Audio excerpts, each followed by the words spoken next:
11. Broken toys.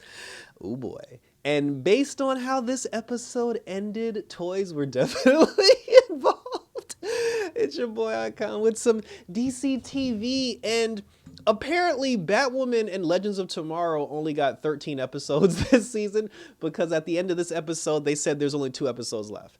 And I was just like, wow, because normally, like, like these DC CW shows, they get anywhere from like 22 to 18 shows, but because Batwoman got dropped down to 13 because Legends got dropped, I don't know if it's like budgets or whatever the situation may be, but Batwoman's actually almost over. This is kind of weird. I'm not used to shows being that short. I mean, Black Lightning was short, but anyway. So with only 2 episodes to go, let's go over episode 11 of Batwoman.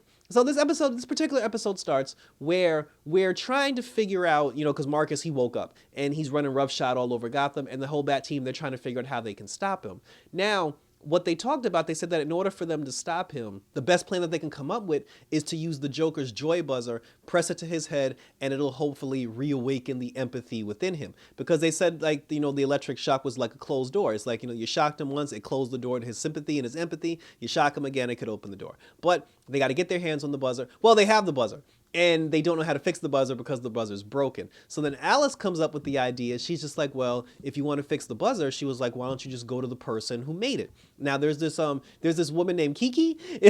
She's the person that basically created all the Joker's gag toy. I always wondered that. Like, I always wondered, like, where did he get those wonderful toys? And Kiki was the person responsible for making all like the exploding teddy bears and the acid and like the joy buzzer and the pop gun. Like, he made all that stuff. So Mary decides, she says she's gonna go down and talk to the woman and try to see if she can get the woman to fix the joy buzzer. And then because she's trying to atone for what she did. And then Alice decides to go with her. So now the two of them have teamed up and they've paired up. Now the Bat team, they're trying to figure out how they can stop Marcus and maybe find Marcus. Ryan tells Sophie and Luke to stay behind because Marcus had went on TV and he said that since he controls Wayne Enterprises, he also controls like Arkham. He said that he was going to take over Arkham and he was going to try to rehabilitate the the members of the Arkham Asylum the way they're supposed to be.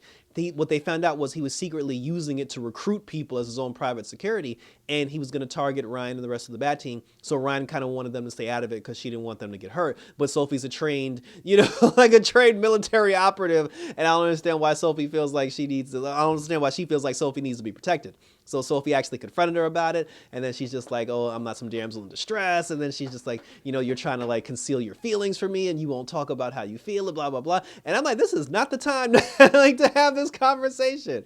And then even Ryan said that. She was just like, listen, she's like, we'll talk about it later, but she said, first we got to take down Marcus, and then we can talk about us. But she was like, for right now, you and, and Luke, like, you guys stay here. So eventually they started thinking about the fact that Marcus and Jada basically had some sort of like arrangement to where Marcus wouldn't come after Jada. So then Ryan's whole thing is, if he's going to come after everybody, but he's not going after his own mom, there's a reason for that. And then they realized that, Ryan realized that Jada actually has footage and evidence of Marcus killing his dad, and she's using that and holding it over his head, so she can gain immunity from his evil wrath. So then Ryan's like, I'm gonna go talk to my mom to see if she can do something to maybe like, out that footage so we can get the public to know who Marcus really is, and so we can kind of like, like back him into a corner. So Ryan goes, she goes and talks to her mom. While she goes and talks to her mom, Sophie and Luke team up because Luke had said earlier, he said that he could maybe figure out how to fix the joy buzzer, but he needs his dad's AI. And when he realized he didn't have the AI, they turned to Mary, and then Mary said that she had gave the AI to Marcus. So Sophie and Luke, they broke into Wayne Tower so they can go rescue, the AI, and they can get his dad back. And I thought that was kind of cool because I'm gonna be honest, I'm actually loving the team of Sophie and Luke every time the two of them like do something, because it's like the tactics versus like the brains and everything. Like, they're actually like a really good like I would watch a show with just those two. So they break into Wayne Tower, they end up finding the dad's AI, they find the AI, and then they see like the laptop over there on the corner, and then when they see Marcus's laptop, they decide to peek under the hood of the laptop and get some of Marcus's information. Ryan goes and talks to her mama, and then when Ryan goes and talks to her mama, they're having a conversation, and then Victor Zsasz of all people shows up, because Victor Zsasz basically, so he was an Arkham inmate. He got released by Marcus since Marcus owns Arkham, and Marcus sent Victor Zsasz to Jada's, corporation, like to her corporate building, to kill Jada and take the footage of him killing his dad so she can't use it against him. But Victor Zsasz had left a note for Batwoman because he wanted Batwoman, like Marcus wanted Batwoman to come down to the office and witness Victor Zsasz killing Jada. And then Victor, he was even like, I don't know why Batwoman would care, but but he said, we got some time, so if there's anything the two of you want to talk about, now's the time to talk about it. They had let, Jada had, like said to Victor Zsasz that, please don't hurt my daughter. And then he was like, oh, that's your mom. He's like, but I thought your mom was dead. And then she was just like, no, this is actually my birth mom. And then Jada was like, how do you know him? And she was like, that was a different life. And there was this whole big conversation. And then Ryan and Jada had got into a conversation about the circumstances of her birth, because he was just like, oh, you abandoned your child at birth. That's messed up. And then she was like, I didn't abandon her. Come to find out, Jada basically, when she gave birth to Ryan, she found a couple that desperately wanted to have a kid. So she gave the doctor $2 million to give the $2 million and Ryan to that couple, so the couple would be able to take care of her.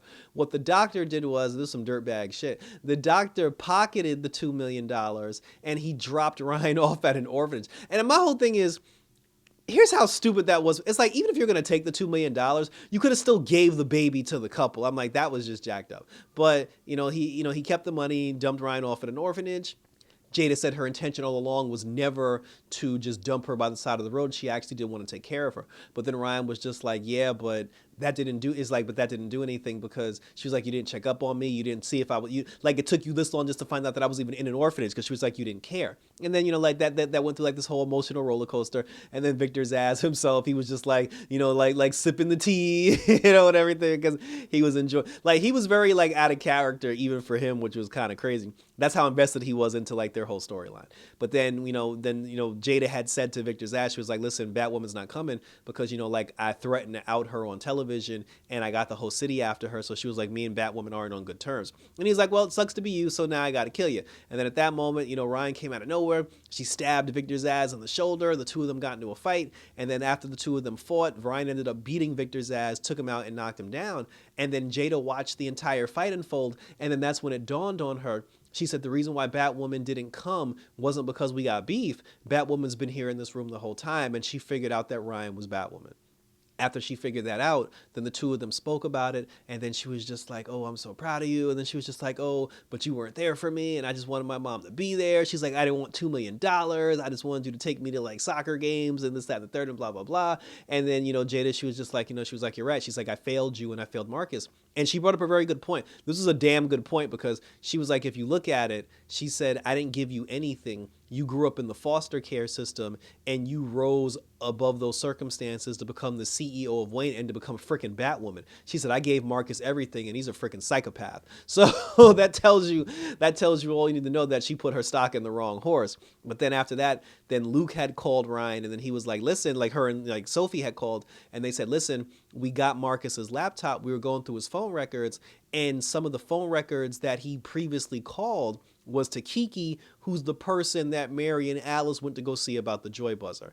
And then that's when they tried to warn her, because when Mary and Alice spoke to Kiki, they convinced her to fix the Joy Buzzer. When they went to the Joker's old like warehouse hideout, she was fixing the Joy Buzzer, and then after the Joy Buzzer got fixed, Kiki had said that there's only enough, like juice in the whole thing for one shock. And then she started cackling, and she was just like, well, if that's the case, she was like, if we only got one shot, I guess that means Marcus doesn't need you and, like Alice alive anymore. And then that's when Mary got the text, like, to get out of there because Kiki's working for Marcus. But then the goons showed up. They put the guns to everybody. Marcus actually showed up at Wayne Tower with his goons. So he had the guns on Sophie and, and Luke. And then, the goons at the warehouse, they were on Alice and they were on Mary. Sophie and Luke were basically okay, because Luke got the Batwing suit on and Sophie's basically a trained combat fighter. So the two of them were fine. Like they did what they had to do. Mary and Alice got taken outside. Batwoman showed up to confront Kiki, and then Kiki fled the scene, and then it got into this whole big fight where Batwoman fought everybody in the parking lot.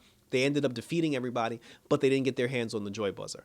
And even then, before then, Mary had made an interesting comment, because she said to Kiki, she was just like, oh, I thought you were in therapy and you were supposed to be getting better and everything. And then she was just like, yeah, I was supposed to be getting treatment and therapy, in order to be rehabilitated. But she was just like, well, when your therapist is Harley Quinn, say la vie.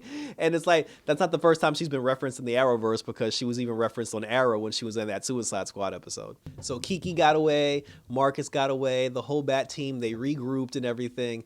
And then after that, it had a scene where Marcus and Kiki had met up together. And then she was like, yo, I got the joy buzzer, but you only get one shot. So she was like, who's going to be the lucky recipient that will use this joy buzzer on and inflict more pain on Gotham? And the two of them started their cackling. Back at the Bat Tower, Luke, he got his AI daddy back, and he was talking to his daddy, and he said he was proud of him because he figured out he did not need the suit to be a hero, which was the mental block that was keeping Luke from wearing the suit to begin with. Mary ended up, because she was talking to Alice earlier, and then she told Alice that she didn't want to be rehabilitated, and she says, she's like, I'm not a psychopath. She was just like, I can be rehabilitated. She's like, I can make amends and do the hard work to repair all the damage that I've done. And then Alice got to thinking, and then when Mary went to Alice to give her a bag and some money so she can flee Gotham, Alice said she wasn't ready to leave yet because she told her, she said, listen, I don't want to be this person anymore. She's like, I don't want to be Alice anymore. I don't want to be a killer. I don't want to be a sociopath. She said that I need you to get the buzzer for me, to zap me in the head with the buzzer. So this way I can, I can become a different person and I don't have to be the person that I am now. And then Mary was just like, oh, but we need the buzzer in order to stop Marcus. And then she was just like, yeah, but you have a sister who needs that buzzer more. And I was like, well, that's messed up. But the two of them did bond over like the last 4 or 5 episodes. So, I mean, I guess it makes perfect sense. But now Mary's caught in the middle because, like I said, like she actually has been bonding with Alice and she could fix Alice. But Mary has some choices to make, and I'm interested to see what choice she does make because I don't buy that clip that we saw in the coming attractions for the next episode. And then, then after that, then Jada ended up having a conversation with Ryan, and she said that she was proud of her. And the thing that's bothering me about the Jada Ryan thing, I have no problem with the two of them having their conversation. I have no problem with the two of them talking, doing their mother-daughter, bonding, talking, whatever the case may be. She even said that she named Ryan after her own daddy. I don't have a problem with that. My problem is, at what point is Ryan going to ask about her daddy? Because they keep talking about my mom, my mom, my mom. You got a dad too. Like you have a father too. And I need him to come up because we all know her daddy is John Diggle, damn it. John Diggle is Ryan Wilder's father. And I need this to be mentioned before this season is over. Dear God.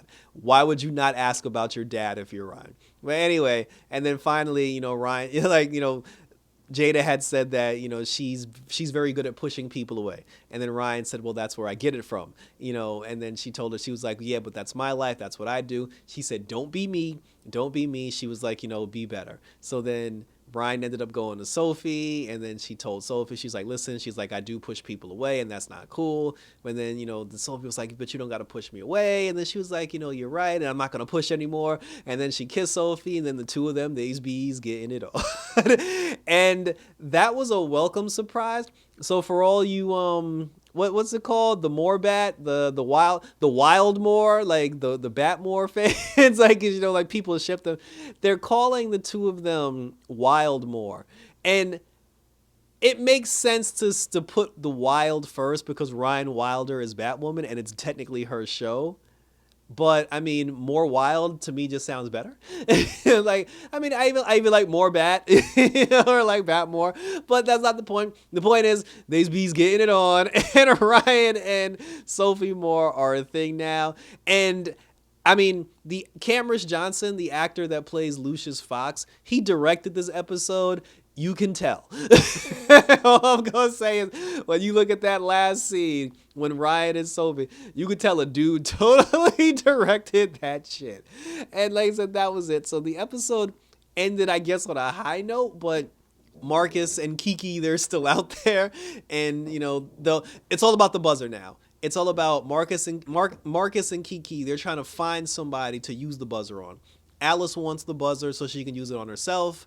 Ryan wants the buzzer so she can cure Marcus, and Mary's caught in the middle of like this big old triangle. And we have 2 episodes left because apparently Batwoman only got 13 episodes and we got 2 episodes left. So when we come back, we're basically going to be hitting the season finale and the season finale, which is going to be crazy. But, it is. So I guess Batwoman's going to end in March. And then when Batwoman ends, Legends is also going to end. And then The Flash is going to take over because Naomi and Superman and Lois, they're on Tuesdays now. So The Flash is going to take over the 8 o'clock time slot on Wednesday. And we're going to get The Flash on Wednesday, which is the first time The Flash has been on Wednesday since it debuted about 8 years ago, 7-8 years ago.